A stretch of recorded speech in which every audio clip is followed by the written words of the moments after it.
Bismillahirrahmanirrahim. Assalamualaikum warahmatullahi wabarakatuh. Selamat kembali ke kelas Pendidikan Islam tahun ke-6. Jadi, Ustazah harap semua anak-anak murid berada di dalam keadaan yang sihat sejahtera. Sebelum kita memulakan pembelajaran kita pada pagi ini, marilah sama-sama kita menadah tangan untuk membaca doa. Bismillahirrahmanirrahim. Allahumma ftah alaina hikmataka wa anshur alaina min khazaini rahmatika ya arhamar rahimin. Amin amin ya rabbal alamin.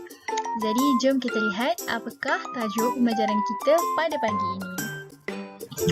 Pembelajaran kita pada pagi ini kita akan belajar dalam bidang adab, iaitu jagalah harta benda awam.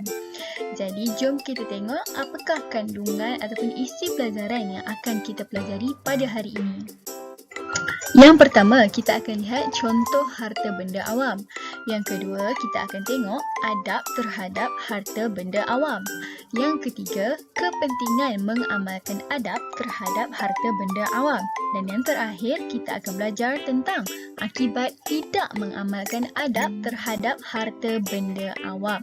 Jadi jom kita tengok kepada pembelajaran kita yang pertama. Pembelajaran kita yang pertama adalah contoh-contoh harta benda awam. Jadi jom kita tengok apakah contoh-contoh harta benda awam yang ada di sekeliling kita. Harta benda awam yang pertama ialah sekolah. Sekolah merupakan harta benda awam. Yang kedua, tempat menunggu bas. Yang ketiga, taman permainan. Yang keempat, pondok telefon awam. Dan yang terakhir, masjid. Seterusnya kita nak lihat pula kepada pembelajaran kita yang kedua, iaitu adab terhadap harta benda awam. Apakah adab-adab yang perlu kita gunakan semasa menggunakan harta benda awam? Jadi jom kita tengok. Yang pertama, menggunakan harta benda awam dengan cermat. Yang kedua, mematuhi peraturan yang ditetapkan. Yang ketiga, bertimbang rasa terhadap pengguna lain. Yang keempat, bertanggungjawab sekiranya berlaku kerosakan. Yang kelima, tidak membazir. Jadi ini adalah adab-adab terhadap harta benda awam. Sekarang kita lihat pula kepada kepentingan mengamalkan adab terhadap harta benda awam. Yang pertama adalah kepentingan menggunakan adab terhadap harta benda awam kepada individu. Jadi yang pertama ialah lebih berdisiplin. Yang kedua, memberi kemudahan kepada orang lain.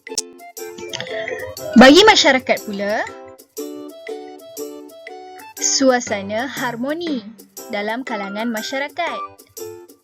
Yang kedua, boleh menggunakan harta benda awam dalam tempoh yang lama.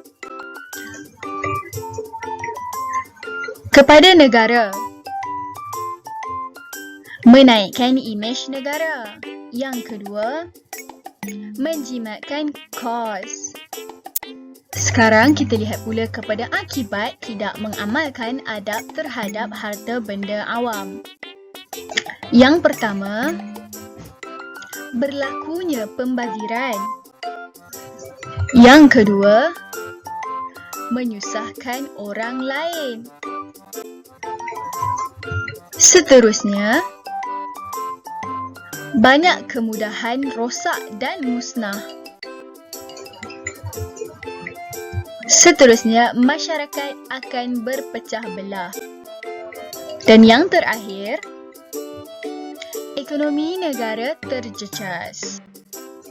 Jadi rumusan untuk pembelajaran kita pada hari ini ialah kita perlulah sentiasa mengamalkan adab ketika menggunakan harta benda awam supaya dapat dimanfaatkan bersama. Sekian itu sahaja pembelajaran kita untuk pagi ini. Assalamualaikum warahmatullahi wabarakatuh.